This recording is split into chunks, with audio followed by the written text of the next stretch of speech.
They call it an ICU on wheels, a highly trained team of nurses and paramedics who respond at the most critical of moments. But the patients this team is called out to help are the smallest and the youngest. And as Beatrice Politi tells us, often the sickest.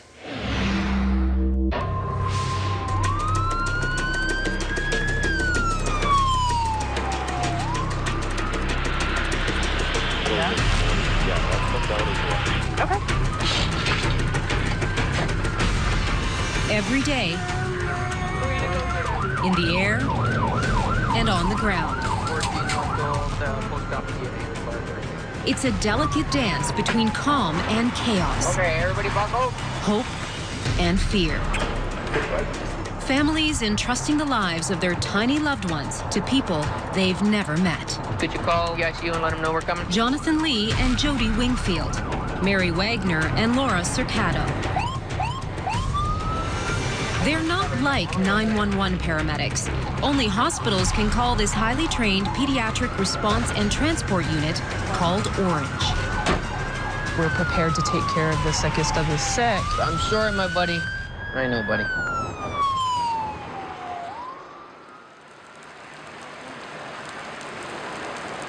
He's a 1-year-old, male. We're going with 13.6 kilos. Had a grand mal seizure this evening, 14:55, so an hour and a half seizure. In Cambridge, Ontario, a family gathers in the hospital emergency unit. I had that dose of Tylenol. Awesome. Coming up, I can give it by infusion. 14-month-old Jackson Brown is burning up with fever, and he's had seizures, the longest, an hour and a half. Staff here can't figure out why. How much Tylenol did you guys give him? So Laura and Mary are called to transport Jackson to McMaster Children's Hospital, a top pediatric facility. When we initially walked in there, everyone was quite calm, and he was lying in the bed. He was intubated. Sorry, can I ask why you intubated him? Just because the seizures were uncontrollable at that time. They had already established IV access on him, and we're running the medications. We just had to make sure that we weren't going to lose IV lines or his breathing tube during the transport. Do you feel it in his chest? And his rate is certainly up. It's delicate work. Lines and tubes disconnected from the hospital machines and hooked up to Ornge monitors.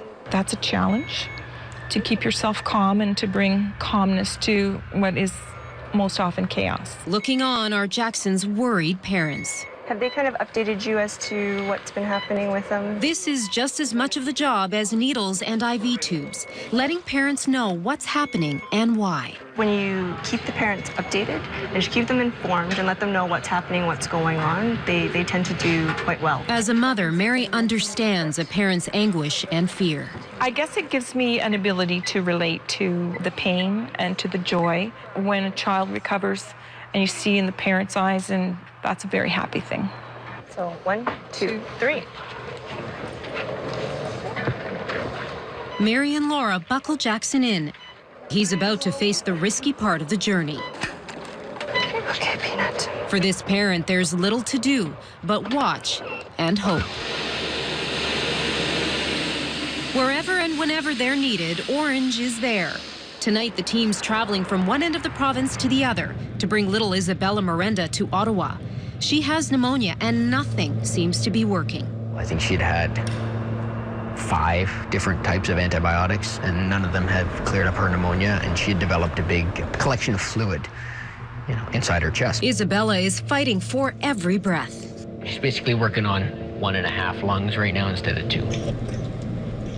En route, Jody puts in IV lines, fluid to bring her heart rate down, a dose of antibiotics to fight her fever. And there's another risk, the very fact Isabella is in a plane. We worry about her having air trapped in there, because if she has air trapped in there and we go up to altitude, then we could collapse the lung altogether. But this 3-year-old little girl isn't worried about any of that.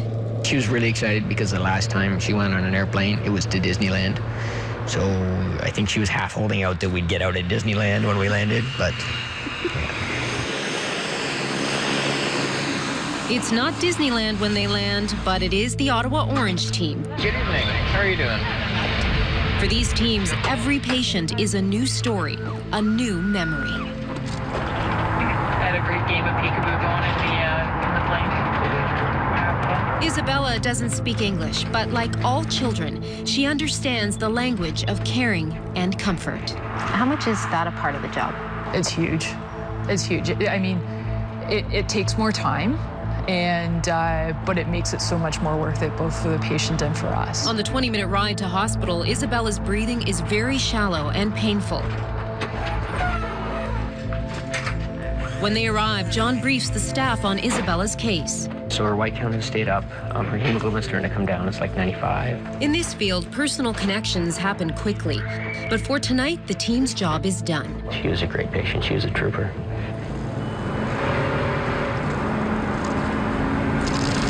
Back in Cambridge, Mary and Laura are on the road, traveling to McMaster with Jackson. He's stable now, but maybe not for long. It'll be an hour before they reach the hospital, and the slightest change could mean another seizure. It could be something so small as, the heart rate goes up by 5 points. A lot of things happen in transport. And when patients have a lot of lines, they have tubes, they're intubated, there's a lot of stuff to move because you don't want to dislodge anything, you don't want to disconnect anything because that could prove disastrous. But there were no disasters in store for Jackson. He made it safe and sound into the hands of the staff at McMaster. Most likely they'll have him wake up throughout the night just to kind of wean off any additional sedation and go from there and do any further tests to see why he seized or the cause of his seizures. For Laura and Mary, it's the end of a long day.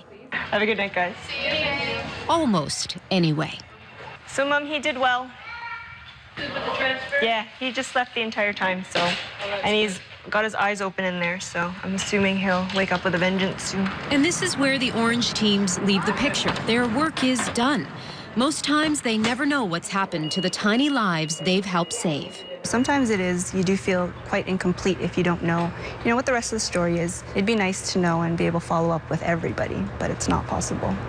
Though their patients may not even know they were there, this parent says she wouldn't have made it through without them. They did a wonderful job, and I'll never forget them.